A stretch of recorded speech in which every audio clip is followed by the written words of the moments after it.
जय माँ काली।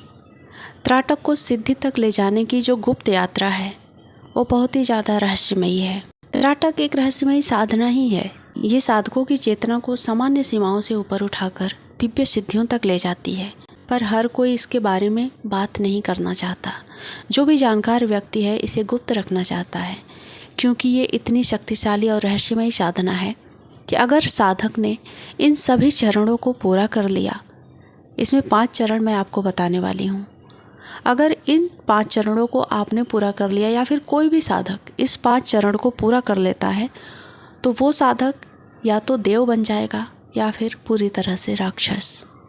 इसीलिए इस साधना को हमेशा गुप्त रखा जाता है और हमेशा से हमने त्राटक के बारे में सिर्फ संक्षिप्त जानकारियाँ ही इकट्ठी की हैं और उसी के बारे में बात करते हैं। पर आज मैं आपके सामने त्राटक का वो रहस्य खोलने वाली हूँ जो आज से पहले शायद ही आपने कभी सुना और जाना होगा। तो आप वीडियो को पूरा ज़रूर देखिएगा। चैनल पर नए होंगे तो चैनल को सब्सक्राइब भी ज़रूर कर दीजिएगा। वीडियो अगर पसंद आती है तो इसे लाइक एंड शेयर भी ज़रूर कर दें, क्योंकि आपका साथ मेरी शक्ति है। कोई भी व्यक्ति अगर त्राटक ध्यान साधना की शुरुआत करना चाहता है और त्राटक सिद्धियों के लिए करना चाहता है तो उसे एक योग्य मार्गदर्शक की ज़रूरत पड़ेगी, गुरु की ज़रूरत पड़ेगी और उसे अपने इष्ट को जागृत करने की भी ज़रूरत पड़ेगी। त्राटक की जब शुरुआत होती है तो हमें बिंदु त्राटक करने को कहा जाता है। कोई भी योग्य गुरु आपको यही बोलेगा कि आप बिंदु त्राटक से शुरुआत करें। उसके बाद आप जो इष्ट होते हैं उनकी छवि पर, उनके थर्ड आई पर ध्यान करना होता है, त्राटक करना होता है। उसके बाद आप दीपक त्राटक करेंगे। आपको डायरेक्ट दीपक के लौ के ऊपर त्राटक नहीं करना है, या फिर सूर्य त्राटक नहीं करना है, चंद्र त्राटक नहीं करना है, या फिर आप दर्प त्राटक नहीं कर सकते। आपको जो पहला 3 चरण है उसे पार करना होगा।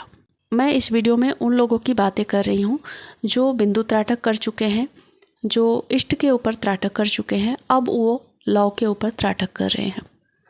अब उनका पहला चरण शुरू होगा। यहाँ पर जाकर त्राटक का पहला चरण शुरू होता है। बिंदु और इष्ट पर हमने त्राटक किया था अभ्यास के लिए। वहाँ पर हमें दृष्टि की स्थिरता मिल गई। हमारा जो मन था वो शांत हो चुका है। मन की जो चंचलता थी, जो हमारी मानसिक चंचलता थी, वो अब समाप्त हो चुकी है। अब हमारा मन एकाग्र रहने लगा है। तो अब हम दिए की लौ के ऊपर त्राटक कर रहे हैं। तो हमारा जो मस्तिष्क है, जो उसका अल्फा वेव्स किरणें होती हैं, वो सक्रिय हो चुकी हैं। अब जो हमारी आगे की जर्नी है वो शुरू हो चुकी है। ये सब कुछ आपको त्राटक के प्रथम चरण में प्राप्त होगा। आपका मन पूरी तरह से शांत हो चुका होगा, दुनियादारी से हट चुका होगा। त्राटक का जब दूसरा चरण शुरू होता है तो वहाँ पर आपको त्राटक में पूर्ण निपुणता हासिल हो चुकी होगी। अब आपको त्राटक सीखने की ज़रूरत नहीं, मन को स्थिर करने की ज़रूरत नहीं, जो कि आपको पहले ही सब कुछ मिल चुका है पहले चरण में ही। तो अब आपको इन सब की ज़रूरत नहीं है, आप पूरी तरह से निपुण हो चुके हो। अब आपको आंतरिक त्राटक करने की सलाह दी जाती है। जो गुरु होंगे वो आपको बताएंगे कि अब आपको आंतरिक त्राटक करना होगा। आंतरिक त्राटक में आप 2 मिनट दिए की लौ पर त्राटक करेंगे और वही 2 मिनट आंतरिक त्राटक आंखें बंद करके अपने थर्ड आई के ऊपर त्राटक करेंगे। ऐसे त्राटक करने से आपकी जो नेत्र की सक्रियता है वो पूरी तरह से बढ़ जाएगी। जो आपका थर्ड आई है वो धीरे धीरे अब जागृत होना शुरू हो जाएगा। आप उस थर्ड आई के ऊर्जा को अनुभव कर पाएंगे। वहाँ पे वाइब्रेशन होगा, वहाँ से प्रकाश निकलना शुरू होगा, आपको अनुभव होगा। इस तरह से आप समझ पाएंगे कि अब आपका थर्ड आई जागृत होना शुरू हो चुका है और यहीं से आपकी जो सिद्धियों की यात्रा होती है वो प्रारंभ हो जाती है। और सिद्धियों की यात्रा प्रारंभ होने के कुछ लक्षण होते हैं, कुछ अनुभव आपके सामने आते हैं, जो कि कुछ इस प्रकार हैं। जैसे कि आपको प्रकाश दिखाई देगा, कलर दिखाई देगा, कुछ आकृतियाँ दिखाई देंगी, आपके शरीर में वाइब्रेशन, कंपन, ये सब कुछ आपको अनुभव होगा। साथ ही आपका 6th सेंस जागृत हो जाएगा, जिससे कि आप भविष्य का अनुभव कर पाएंगे, आपको पूर्वाभास होने लगेगा। तो ये दूसरा चरण हो गया। अब मैं तीसरे चरण की बात कर रही हूँ। देखिए, ये जो चरण मैं बता रही हूँ संक्षिप्त में बता रही हूँ, क्योंकि लंबी वीडियो कोई देखना नहीं चाहता। अगर इसका मैं विवरण देने जाऊँ तो 1 घंटा आराम से वीडियो बन सकता है, इसलिए मैं संक्षिप्त में आपको बताते जा रही हूँ। अगर आपके मन में कोई प्रश्न है तो मुझे पर्सनली कांटेक्ट कर सकते हैं। अब तीसरे चरण में साधक की जो आंतरिक शक्ति है, प्राण शक्ति है वो बहुत ही ज़्यादा तीव्र हो चुकी है, उसे साधक आसानी से महसूस कर पाता है। आमतौर पे तो लोग अपनी आत्मा की आवाज़ तक को महसूस नहीं कर पाते, लेकिन जो साधक होता है, जो त्राटक करता है और तीसरे चरण में पहुंच चुका है, वो अपनी अंतर आत्मा और अपने प्राण शक्ति को पूरी तरह से अनुभव कर सकता है। उसकी प्राण शक्ति कैसे चल रही है, कैसे काम कर रही है, उसके अंतर आत्मा, उसकी खुद की आत्मा कहाँ कहाँ विचरण कर रही है, कहाँ पे स्थित है, वो सब कुछ अनुभव कर सकता है। साधक की जो ऊर्जा है अब कभी कभी उसे बाहर निकलती हुई महसूस होगी, या फिर कोई तीव्र दिव्य रोशनी उसके अंदर प्रवेश करती हुई महसूस होगी। वो शरीर के किसी भी अंग, किसी भी हिस्से, नाक, कान, आँख, मुँह, हृदय, कहीं से भी उस प्रकाश को निकलना या फिर उस प्रकाश का अपने अंदर प्रविष्ट होना, इस तरह का आभास उसे होगा। ऐसी अनुभूति होना शुरू हो जाएगी। और इसी तीसरे चरण में साधक को कुंडलिनी का स्पर्श भी होता है। उसकी कुंडलिनी जागृत होना शुरू हो जाती है। कुंडली उसे अपना स्पर्श कराती है, महसूस कराती है कि हाँ, उसके शरीर के अलावा भी कोई शक्ति है जो छुपी हुई थी, अब वो उसे महसूस होने लगती है। उस शक्ति को वो जानने लगता है, समझने लगता है कहाँ तक शक्ति गई है।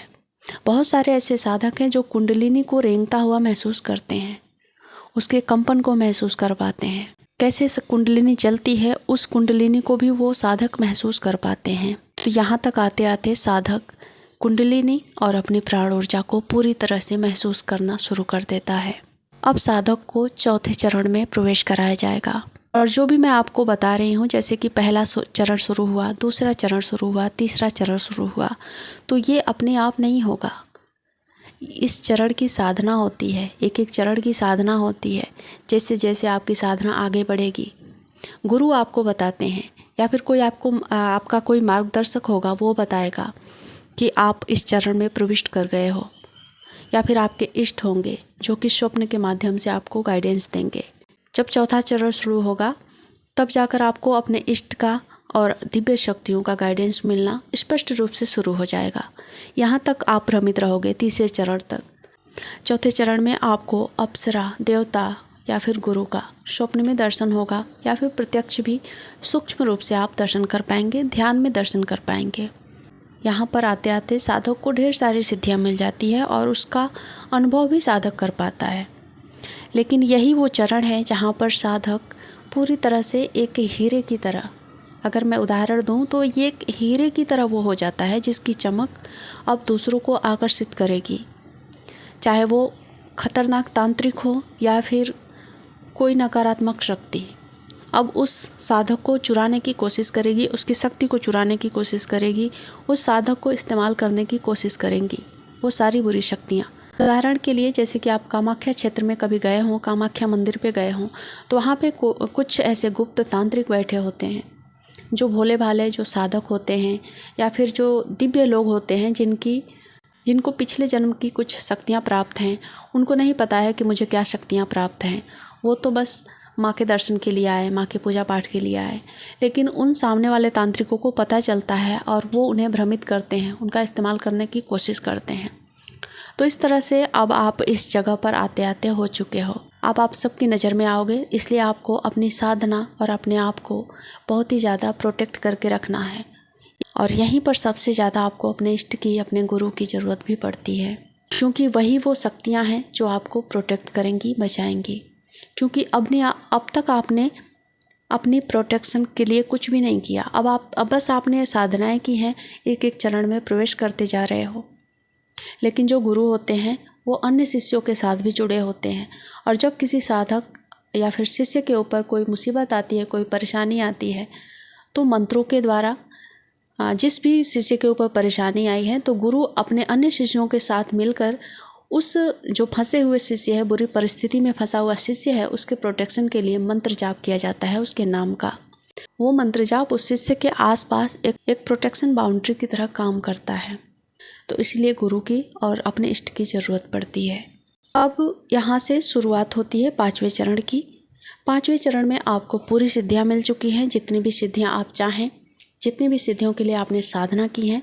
यहाँ पर आपको प्राकृतिक शक्तियाँ भी मिल जाती हैं, जैसे कि जल पर चलना, बारिश करा देना, ओलावृष्टि करा देना, तेज हवाएं चला देना, ये होती हैं प्राकृतिक शक्तियाँ।